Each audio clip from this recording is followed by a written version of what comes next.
There are 66 houses along the Bishop's Avenue, a winding street north of Hampstead Heath known colloquially as Billionaires Row, and any one of them will set you back at least £10 million. With its ideal position between the Heath, the city, and Highgate Golf Club, you can see how the property bubble started to swell and metastasise here. But at a certain point it became a self-fulfilling prophecy. Houses are expensive on the Bishop's Avenue because the Bishop's Avenue is full of expensive houses.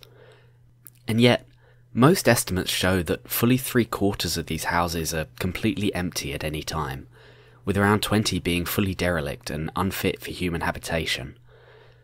These are houses as pure status symbol, an address which denotes membership of the global elite with no regard for the actual livability of the house itself.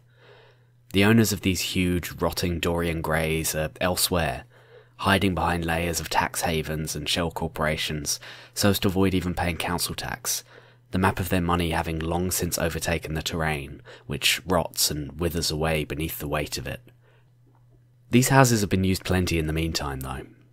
Urban explorers have broken in, squatters have taken over, and illegal raves and punk shows have all taken place on the Bishop's Avenue over the years, right under the noses of the billionaire psychopaths who own them. These incursions have consistently found one thing in common. All of the empty houses have some type of on-site electricity generation, normally a small radioisotope reactor designed to run indefinitely, which continues to push out a significant amount of power, even when nobody is on site. The DJs love this, of course, since it gives them a convenient spot to plug in their sound systems, but curious explorers have tried to follow the output cables and found them disappearing into mounds of earth or below the floor in parts of the house with no obvious basement entrance. Beneath each of these dilapidated mansions lies something huge and hidden. Whatever it is has been steadily consuming power for years, and squatters who have spent a lot of time there report that in the night, when the music stops and it's all silent outside, they can sometimes hear muffled screams coming from somewhere far below. I'm James Thompson. This is Subterraneans.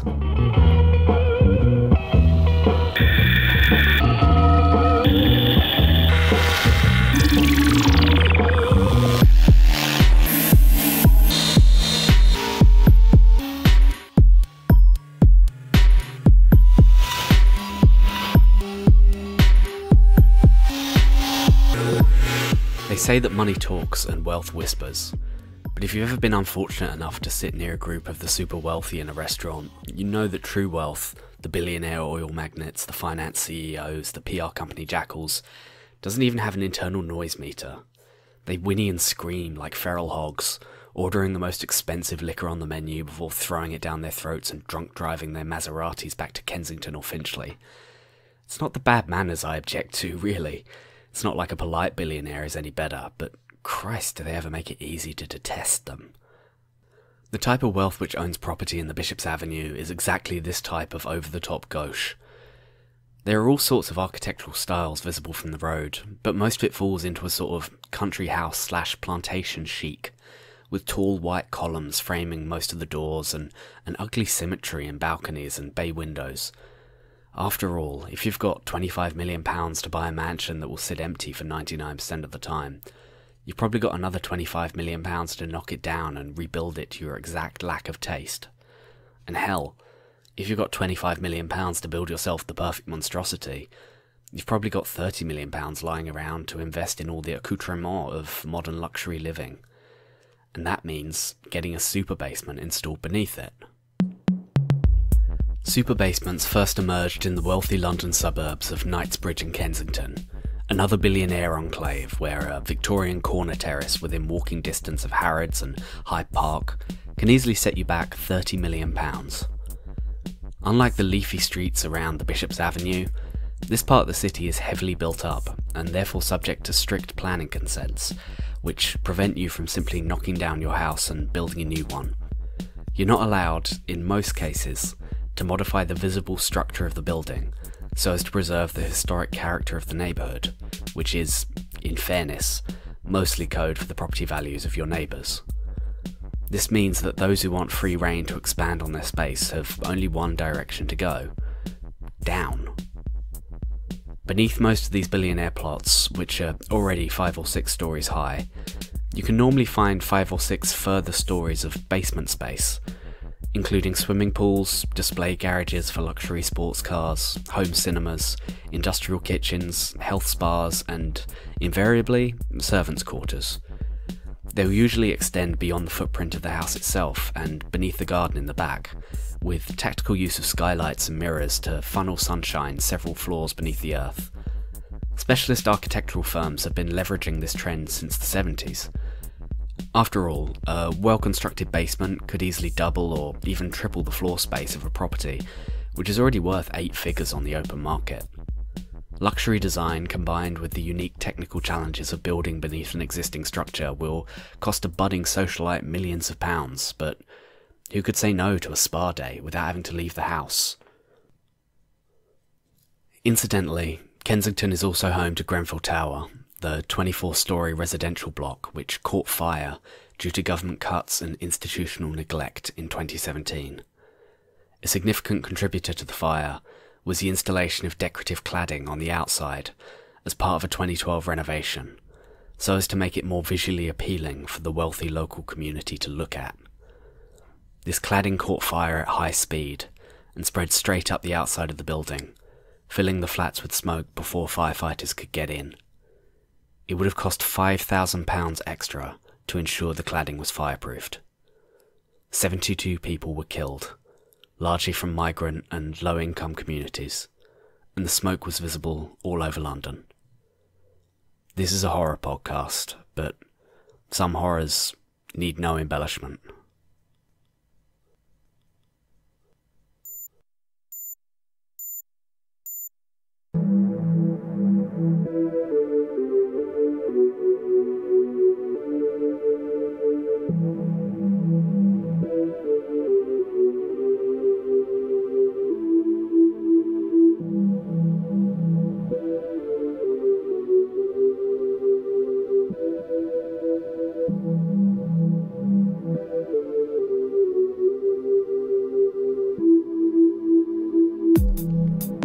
Reinvoicing centres are a vital part of modern imperial capitalism.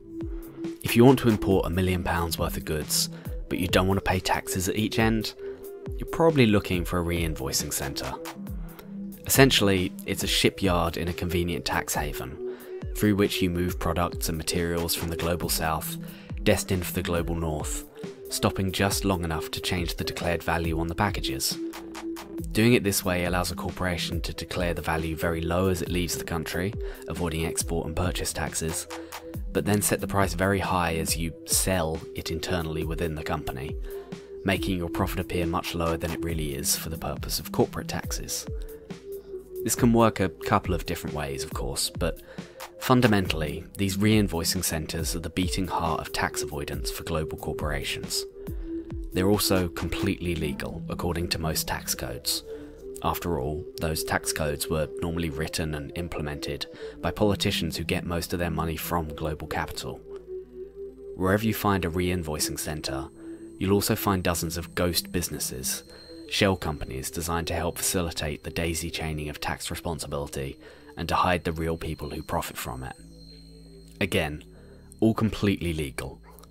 In the wake of the Panama Papers exposing many of those implicated in this sort of scheme, the only person who got meaningfully punished was Daphne Caruana Galizia, apologies if I stumbled on the name there, the journalist who leaked the information, and who was assassinated in a car bombing in October 2017. The only other consequence was a vast amount of dark money being pushed into the 2016 Brexit campaign, since the EU were trying to implement rules which would make it harder to hide money like this, and well, we all know how that went. How is this relevant to Kensington and the Bishop's Avenue? Apart from the obvious fact that many of those who live there were implicated in this sort of global financial crime, and I use crime there in the moral sense of the word rather than the legal one, obviously, it's also how so many of the houses came to be dilapidated. For purposes of tax avoidance and anonymity, most of these mansions are registered to shell companies in tax havens, held in arm's-length trusts or hidden away on balance books with no connection to their actual owners. They can't be repossessed or sold on, because nobody actually knows who owns them, and the actual owners for sure aren't showing themselves. That said, material things aren't all that can be switched in the shuffle of global capital. How much do you think your identity is worth? Word is that in certain parts of East London, you can buy a death certificate and a completely new identity for under £500. Of course, the super rich would never settle for such a tawdry identity as the kind you could get for £500. They still want to live the privileged lifestyle, just with a different passport, so as to get away from any potential legal consequences for their actions. Figures show that Oxford University, one of the most prestigious universities in the world, is 60% populated by students from private or grammar schools. Of their entire student body, only 1 in 10 consider themselves working class, and that's bad news for them. Working class students are twice as likely to drop out of university on average, and that effect is compounded by Oxford's viciously privileged class culture, full of fancy balls and private clubs which require expensive membership fees and costumes. The most famous of these is the Bullingdon Club, which counts among its former members David Cameron and Boris Johnson, and whose initiation rituals are rumoured to include burning a £100 note in front of a homeless person. Anyone from a normal background who can survive that culture is likely to come out the other end feeling lonely, angry, and ready to leave the country immediately. If you were a working class student who graduated from Oxford without any of the prospects of your wealthy peers, facing student debt and crushing alienation, and somebody offered you £100,000 for your identity, passport, national insurance number, the lot, would you take it? What about £200,000? The sort of money which is pocket change for the billionaire set could set you up with a whole new life in a different country, could save you from grinding poverty in the way you hoped your perfect A-level results and your access to the hallways of power would. £500,000 in untraceable cash to disappear completely beneath the waves of international finance? Who could say no to that? Wealth doesn't whisper, it bulldozes. This is why so many of the houses on the Bishop's Avenue are able to rot away so completely. Their owners have rebadged and rebranded, changed their names and their identities, shifted from shell company to shell identity to shell life so many times that they're impossible to pin down. They fly private jets from secret airports, they hold passports for every country, they accumulate identities like sports cars, and sometimes they vanish.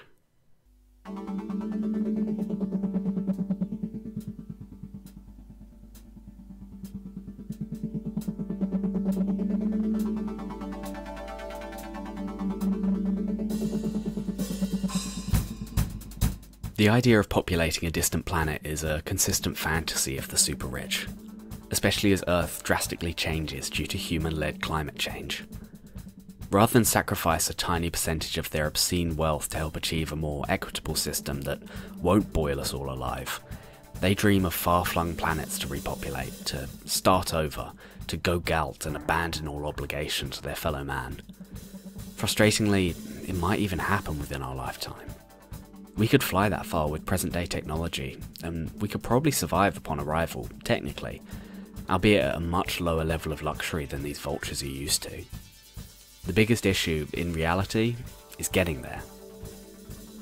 Let's say we found the perfect planet, ideally suited for human life, but it would take 100 years on a spaceship to get there. By average human lifespan, that would mean those who got on the ship will not be the same people who get off at the other end. They would have to give birth and raise kids on the journey. Even if you recruit young, that would mean a whole generation who would live and die on a spaceship, likely never seeing their destination or only glimpsing it in their very twilight years. This is what's referred to in science fiction as a doomed generation, a group whose lives are given entirely in service to a mission whose spoils they will never see. Trying to solve the doomed generation problem has been a preoccupation for the rich for many years now. This has led to the development of life-extending technologies designed to help combat the need for a doomed generation. These, however, have their own issues. The most promising is a particular type of neurotoxic gas called dolorum, which has been shown to alter the brain's perception of time, allowing for the slowing of heartbeats and an artificial coma-like state to be induced. When tested on mice and rats, it allowed the extension of their life almost twice over. The major issue, however, is that the coma-like state it induces is closer to locked-in syndrome than a full coma, in that the animal remains entirely conscious and aware of its surroundings the entire time, and apparently in severe, unmitigable pain. Brain scans of animals who have been used for testing show their pain centers glowing screamingly bright throughout the entire process, and any pain medication used to mitigate this has interfered with the drug, causing the immediate death of the subject. The only part of your body which appears to remain active is the vocal cords, although you have no control over your mouth and tongue, so it would be impossible to communicate meaningfully. I watched videos of dolorum laboratory testing in preparation for this episode, and I truly wish I hadn't. In particular, the grainy footage of a pig tied to a stretcher, screaming emptily in a surprisingly human octave at a room full of scientists taking notes, will haunt my dreams for the rest of my life. Revival after the administration of dolorum is a long process, requiring a gradual weaning off, which can take months or even years, lest they fall victim to a particularly pernicious version of the bends. Dolorum bonds with the same part of your blood that oxygen does, and as your body adjusts to it, your blood pressure sinks dangerously low, meaning that anyone who submits to dolorum to artificially extend their life needs to be depressurized like a diver who's risen too fast from beneath the ocean. This means that if dolorum was used in the context of an underground bunker to survive a major disaster, the vault would have to run automatically and remain closed and hidden in order to protect its inhabitants during the revival period. There are no records of dolorum being tested on humans, but there are records of it being produced and ordered in vast quantities by various shell companies registered in tax havens worldwide. Theoretically speaking, someone who had adjusted to become dolorum reliant could extend their life up to 150 years, but they'd be in unfathomable pain the entire time. It's the type of life raft which you'd only throw yourself on if you were certain the world was ending, or if you believed that your survival was more important to the human race than anything else. Around 70,000 years ago, scientists have identified what's called a genetic bottleneck in human history. Some great catastrophe, likely a volcanic eruption, although we can't be certain, reduced the human population to around 10,000 surviving individuals. Almost every person alive today can trace their ancestry to one of around 1,000 couples who survived the event, who went on to repopulate the Earth afterwards. We're currently hurtling towards a similar catastrophe in the form of global climate change, but it's entirely man-made, and the survivors are likely to be the same people who caused it to happen in the first place. Let's call the billionaire fantasy of leaving Earth what it is, a eugenics project. If you're wealthy enough to afford to segregate yourself away from the consequences of climate disaster, you're almost invariably making your money by accelerating climate change in one form or another, by oil, or by reckless overproduction, or by war, or by some other plunder of the world's resources. You're constructing an ark with one hand while flooding the earth with the other. It's a fantasy of deciding who lives and who dies, coupled with a steadfast belief in your own importance. This is not about the potentially admirable goal of ensuring the survival of the human race. This is about engineering the deaths of those you see as less important than you. In episode 1, I talked about Russell Wheeler, the livery master for the Guild of Subterraneans. When Newgate Tunnel was built in 1928, he was in his early 30s, having inherited the title from his father. He resigned the Subterraneans in 1975 as a colossally wealthy man and bought himself a house on the Bishop's Avenue. It's still there today, although empty, a gaudy Tudor revival cottage mansion, perfectly mixing a quaint sense of Englishness with 15 bedrooms and 3 swimming pools. Unlike my great-uncle Jason, Russell Wheeler never developed an aversion to the underground. Quite the opposite, in fact. His retirement from the Subterraneans was part funded by his side business, designing super basements around the city. He was the vanguard of the trend, using his knowledge of tunnelling the Aldgate Cavern to create the first of the true super basements beneath the city, over near Kensington Station. Great-uncle Jason was an investor in his company, Subterranean Luxury Limited, which quickly began hollowing out the space beneath the West End.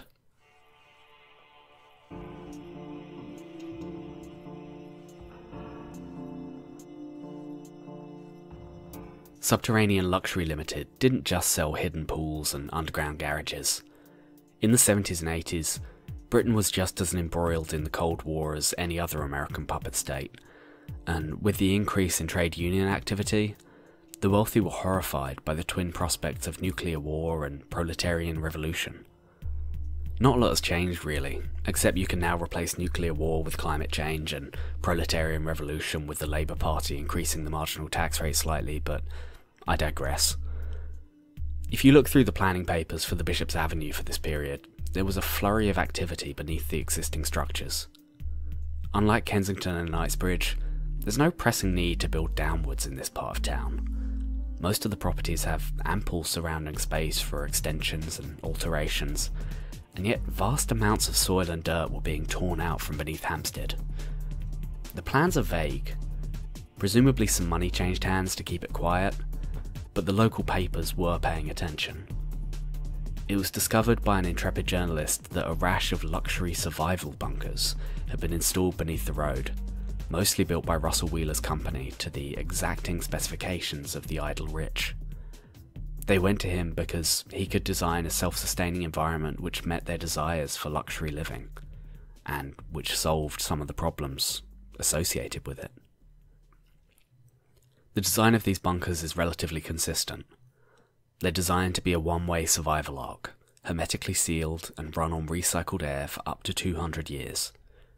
The entrances are entirely hidden underground and covered over when they're entered, designed with the sort of paranoia that comes with extreme wealth.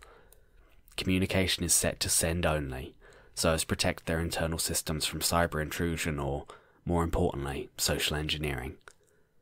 The exit is normally rigged with low-yield explosives designed to completely clear the way upon leaving, a strength and a weakness of the design.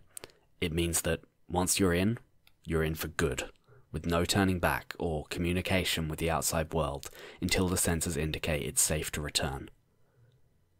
Normally, a large shipment of Delorum is involved in the construction process, but obviously that's included as a last resort. The biggest structural weakness is that the power generators need to remain above ground, since they produce significant exhaust fumes. In case of an emergency, which might knock out this power source, the bunker will switch to low-consumption battery power, and those within will be forced into Delorum beds, which can sustain them for up to 100 years. This can also be triggered manually if the sensors above show certain conditions. In particular, long-term heat damage which would be indicative of recurring firestorms or long-lasting sub-zero temperatures suggesting inhospitable climate change. These bunkers are so well hidden that unless you know they're there, you'd never notice them. Combine that with an aggressive approach to privacy that many of the residents on the Bishop's Avenue already take, and you certainly wouldn't notice if a family disappeared into one of them, say on Black Monday in 1987, or when Blair was elected in 1997, or on 11th September 2001, or during the financial crash in 2008, or during the London riots in 2011, just for example. The owners don't show up on any census, are invisible to global finance, and have long wanted to be free of any obligation to their fellow man. When they disappeared beneath the earth, they made a choice to leave us all behind to what they were sure was certain death. Marx said that capitalism contains the seeds of its own destruction. he probably didn't envision the bourgeois literally planting themselves beneath the ground to avoid consequences for their actions. But luckily, he did have a good prescription for what the workers of the world should do to keep them there.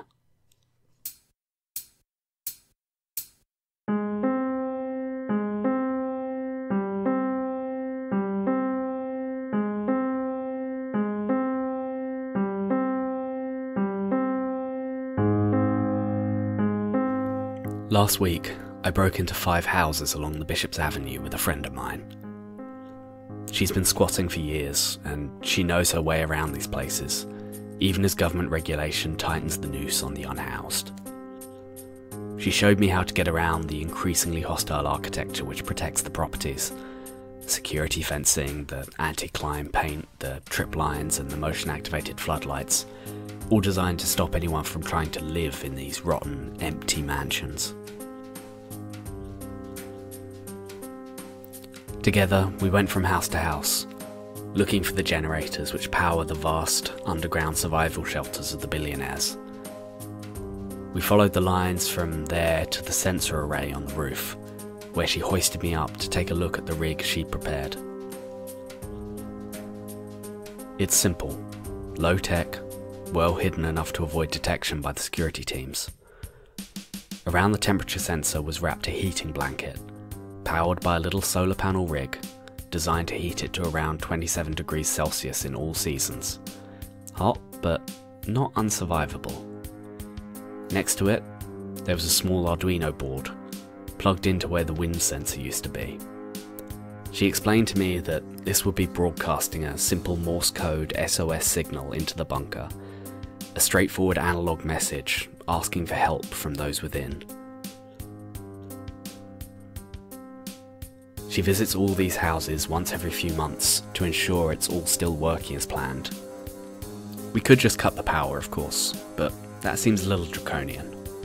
I'm not looking to force the decision for them. We're sending them a message, giving them a choice. The world is hurting, and people are suffering, and you have the means to stop it. The hidden billionaires believe they're watching the world burn, and they're choosing not to help. It's not so different from what they were doing anyway, but now perhaps with a little more urgency. In the years since my friends set up this little prisoner's game, not a single bunker inhabitant has re-emerged. They believe we are dying, and they're letting it happen. In fact, monitoring the power output of the generators beneath, most of them have radically dropped over the past few years, indicating a manual switch over to battery power and the DeLorean beds. The invisible rich are sealed in down there, endlessly suffering in a hell of their own creation. If that's what they want, if that's what they choose, rather than share the life raft or stop the flood, I say we let them fucking burn.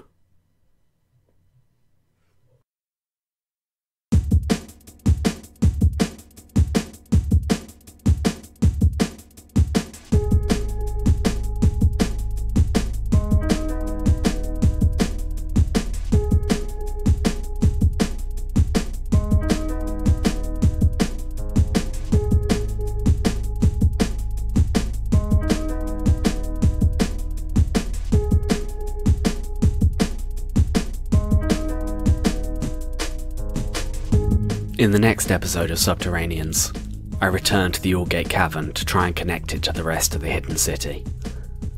I've been James Thompson. You can reach me at Subterpod on Twitter or by email through subterpod@gmail.com. If you're enjoying this series, please subscribe and rate on the Apple Podcasts app, since it really helps getting my name out there. And if you could share to any social media you have, I'd really appreciate it. Thanks for listening.